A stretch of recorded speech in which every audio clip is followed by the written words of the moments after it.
En el video anterior hablé acerca de la International Brain Initiative, que seguro es el proyecto más importante para la humanidad. En esta oportunidad presentaré cuáles son los avances que se ha conseguido con la neurociencia y qué riesgos representan estos avances para la sociedad en general. La Oficina de Ciencia y Tecnología del Congreso de España ha elaborado un informe titulado Avances en Neurociencia, del que me serviré para graficar la situación de esta ciencia en la actualidad. Empezaré por mencionar los tipos de neurotecnologías, que son tres: la neuroimagen, que mide la estructura y la función del cerebro; la neuroestimulación, cambia la actividad neuronal para lograr un efecto terapéutico directo mediante señales eléctricas, magnéticas, químicas o incluso acústicas o pulsos de luz. Por ejemplo, la estimulación magnética transcraneal trata la depresión resistente, y la estimulación eléctrica dirigida a la parte más profunda del cerebro de forma invasiva para el tratamiento de la enfermedad de Parkinson. Y el neurofeedback busca enlazar la lectura de la actividad cerebral con una respuesta. En 2020 se aprobó el primer dispositivo de estas características para el tratamiento del Parkinson y ya está comercializado. Por otro lado, la inteligencia organoide consiste en combinar organoides cerebrales con interfaces cerebro-ordenador, lo cual podría permitir enormes avances en estudios de enfermedades del desarrollo o neurodegenerativas, así como en la biocomputación. Todas estas actividades producen los neurodatos, que son un tipo de datos que contienen información sobre la actividad cerebral del usuario. No existe aún el conocimiento técnico necesario para que a partir de ellos puedan decodificarse los pensamientos o el inconsciente de una persona en su totalidad. Hasta ahora, lo que se ha conseguido es la decodificación del lenguaje, pensamiento visual y estados emocionales. Así, la comunidad científica es capaz de interpretar estados emocionales o de conciencia, lenguaje visual y auditivo, y el procesamiento mental de imágenes o texto, a partir de medidas de actividad cerebral. La neuroprótesis y neurorehabilitación es el control de prótesis robóticas, tanto para pacientes que han perdido un miembro y cargan con una discapacidad, como también para usarse en el control de dispositivos, herramientas y maquinarias en la producción. Aplicaciones no clínicas. Además de la utilidad demostrada de las neurotecnologías en el ámbito sanitario, le sigue una expectativa en el ámbito comercial y económico, con el potencial de ser aplicadas en otros sectores como entretenimiento, en marketing, en educación, en defensa o en seguridad nacional. Otro aspecto que se está desarrollando es la relación con ambientes virtuales, donde es posible moverse en ambientes de realidad virtual mediante interfaces cerebro-ordenador no invasivas. También en un reciente estudio se ha conseguido aumentar la memoria a corto y largo plazo, tanto en pacientes como en personas sanas, abriendo la posibilidad del aumento cognitivo con técnicas no invasivas. El estudio en cuestión lleva por título Mejoras disociables y duraderas en la memoria de trabajo y la memoria a largo plazo en adultos mayores con neuromodulación repetitiva, Boston University. Actualmente, varios de los dispositivos neurotecnológicos son comercializados para distintos usos.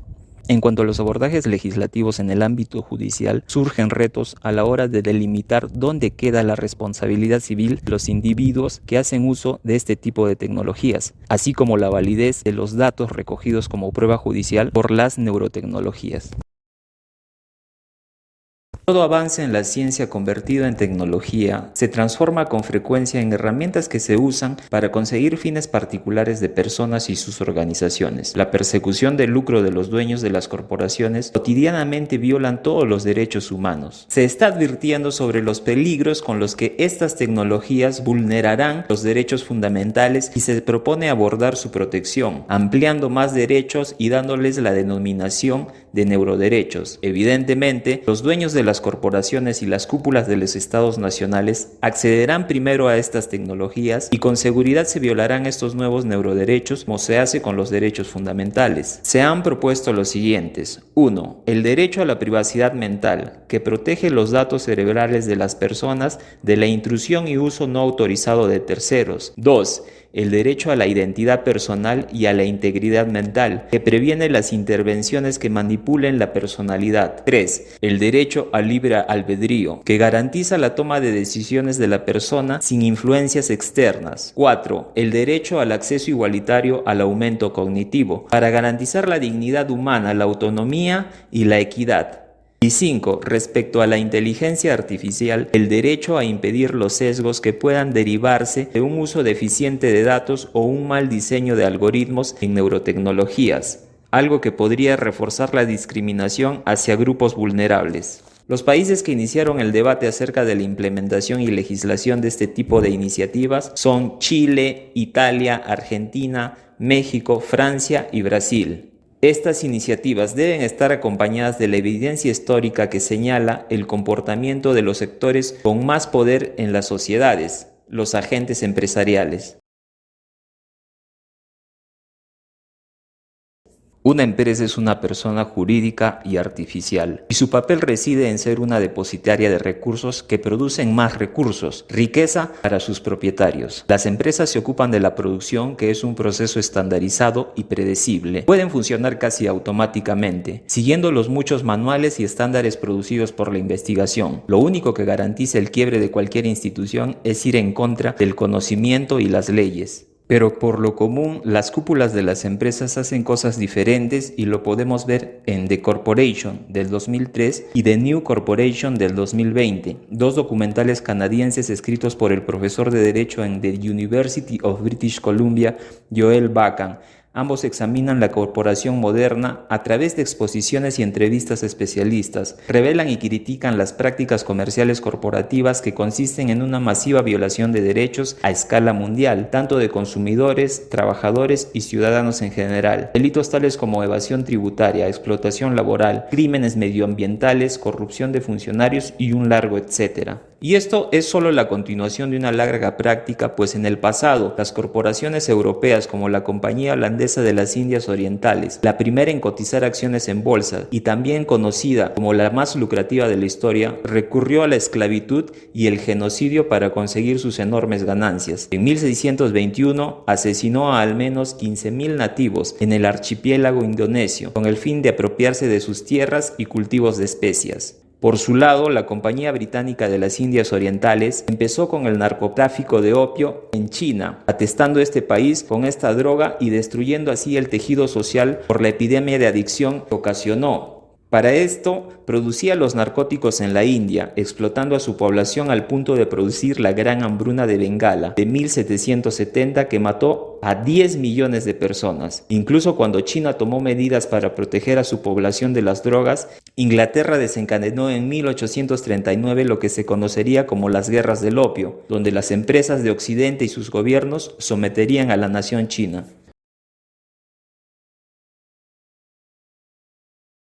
Los Murdoch son una familia estadounidense que tiene una firma de abogados e influencia en la administración de justicia con cerca de 100 años. Alex Murdoch estafaba a sus clientes, consumía y vendía drogas y asesinó a su esposa e hijo, por lo que ahora cumple condena.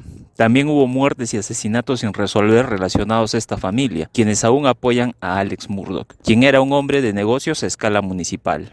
Bernard Madoff fue un criminal financiero del esquema Ponzi. Se le condenó por la estafa piramidal más grande conocida de la historia. Su estrategia se basaba en mentirles a las personas y aparentar ser inteligente y competente. Luego de ser descubierto y arruinar a miles de personas, sus hijos, a quienes también mintió, fueron acosados y enfermaron. Uno murió de cáncer y el otro se suicidó. Jeffrey Epstein fue un financiero y delincuente sexual estadounidense. Pasó de ser profesor a financiero, ambos trabajos conseguidos falsificando su currículo y mintiendo. Se convirtió en millonario estafando junto con Stephen Hoffenberg, empresario y criminal estadounidense. También consiguió su fortuna robándole dinero a Leslie Wexner, empresario multimillonario. Epstein comerciaba sexualmente con las menores de las que abusaba y las ponía a disposición de gente adinerada, desde empresarios hasta la realeza. En los círculos empresariales y financieros, esta personalidad es demasiado común y ha permanecido invariable a lo largo de la historia.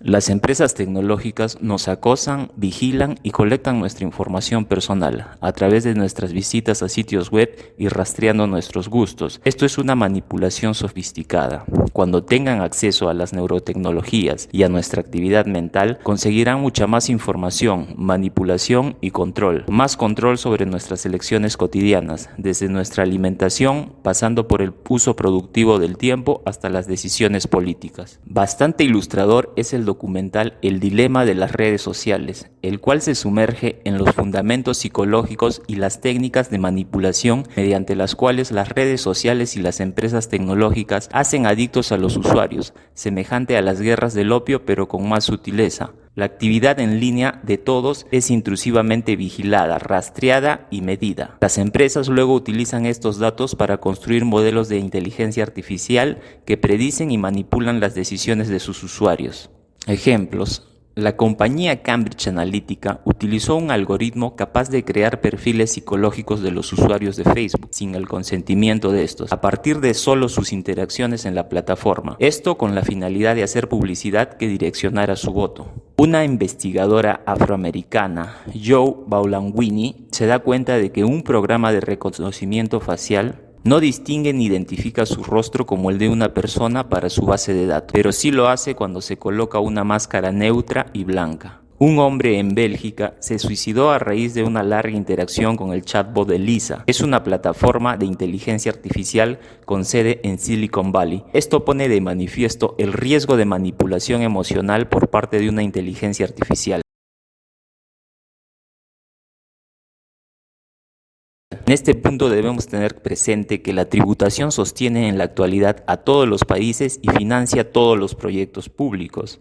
La International Brain Initiative nació bajo los auspicios del sector público con la idea de estar supeditada a fines sociales, pero a los resultados y beneficios de este tipo de proyectos acceden primero las corporaciones y grandes organizaciones, y así éstas los utilizan en la consecución de sus fines que siempre son antagonistas del bienestar general. Por otro lado, a la ciudadanía se le ha forzado a resignarse a que las empresas no paguen impuestos, aun siendo uno de los problemas que más afecta la vida en las sociedades modernas, es un tema que se prefiere ignorar. Las grandes corporaciones, aun siendo las más beneficiadas por la inversión pública, al mismo tiempo son los mayores defraudadores de impuestos, y entre ellas las más lucrativas son las gigantes tecnológicas.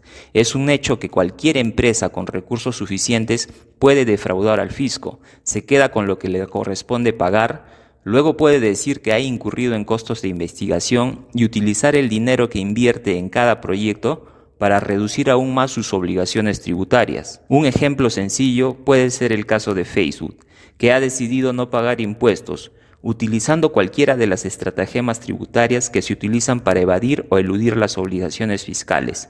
Luego usa este dinero para invertir en aplicaciones o dispositivos tecnológicos como una interfaz cerebro-computadora, con la que estudiará mejor a sus usuarios.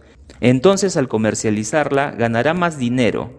Esta inversión la declarará como costos de investigación, desarrollo e innovación, que en todos los sistemas tributarios del mundo son conceptos que hacen disminuir sus obligaciones fiscales a cualquier empresa. Así Facebook tiene más riqueza y control, mientras que tú pagas IGB siempre y vives en ciudades inseguras, contaminadas y con deficientes servicios públicos que solamente se financian con la recaudación de tributos. Algo evidente es que la base de toda economía y actividad humana son las ideas que producen nuestras mentes, las cuales crean y mantienen la civilización, pues están en el universo en forma de patrones. Quienes las reconocen y entienden ayudan a crear bienestar. Desde hace muchos años entendí que la inteligencia es pensar de manera lógica, o sea, en el mecanismo de causa y efecto, porque existe el principio de regularidad en la naturaleza, en el que vemos y buscamos patrones. Simon Baron-Cohen, profesor de Cambridge y pionero en el estudio del autismo, en su libro publicado el año 2020, The Pattern Seekers, a esta definición de inteligencia la llama mecanismo de sistematización y dice que nos ha acompañado desde hace 100.000 años y él igualmente cree que es esto lo que ha creado la civilización.